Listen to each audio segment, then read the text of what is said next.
Hey guys, I'm Naoto. Izumo Shrine, one of the most important shrines in Japanese history. I love the trace visitor and field history. But actually, Izumo Shrine is distinctively full of mysteries. So, to begin with, let me provide you the overview of the Izumo Shrine. Here we go. Izumo Shrine plays obviously important role in our culture, history, and religion as well.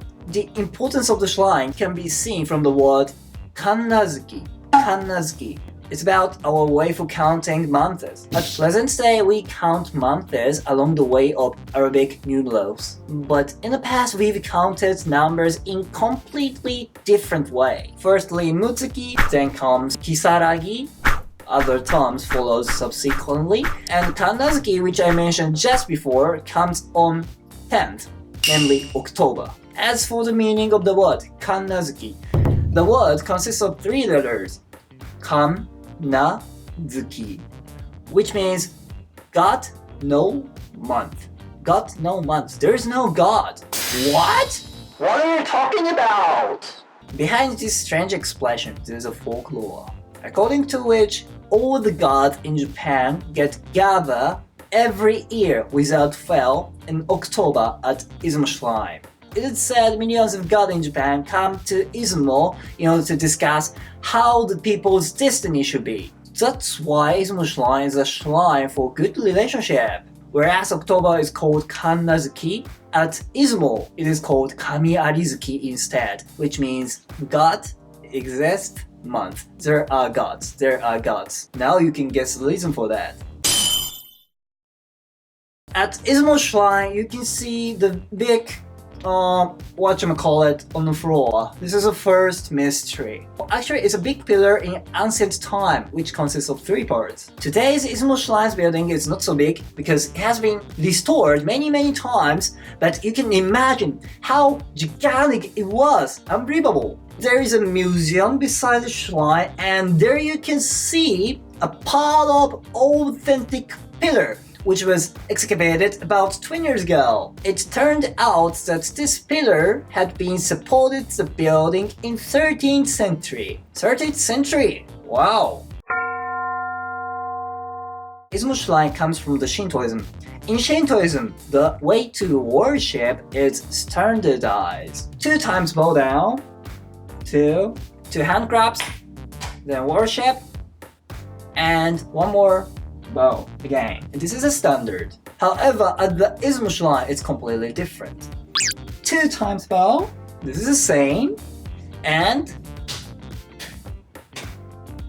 4 times hand clap, worship, and then 1 time bow. What's happening here? Well, there's an extremely interesting point of view. The obvious difference between them is a number of the hand claps, 2 or 4. Now, I'd like to call the number in Japanese language way.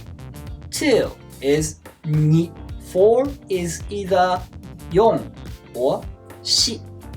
Shi should be remarked. There's a word with completely same pronunciation. That is death. Shi, death. It's very interesting, the number of the hand claps can be associated with death. Why? And there's one more interesting fact. It's about sacred rope.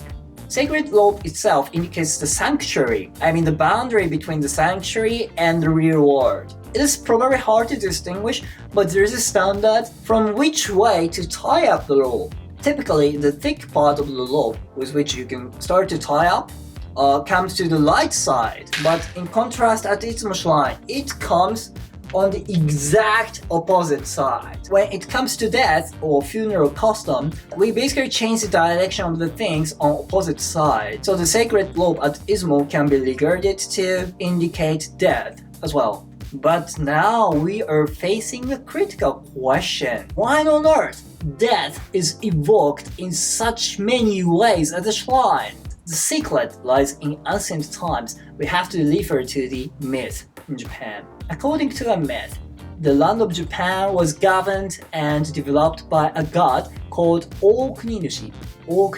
And he is a god at Izumo Shrine, by the way. He had great power and many friends, but one day another god called Ninigi plundered the land of Japan, and he also killed Okuninushi.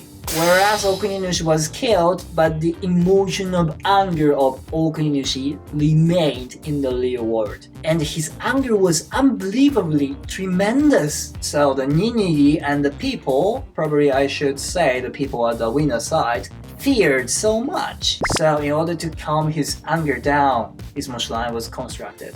Now you can guess the reason for the big ancient building as well. It's an exceptionally tremendous building, but behind it there was a fear of Ninigi against Okuninushi.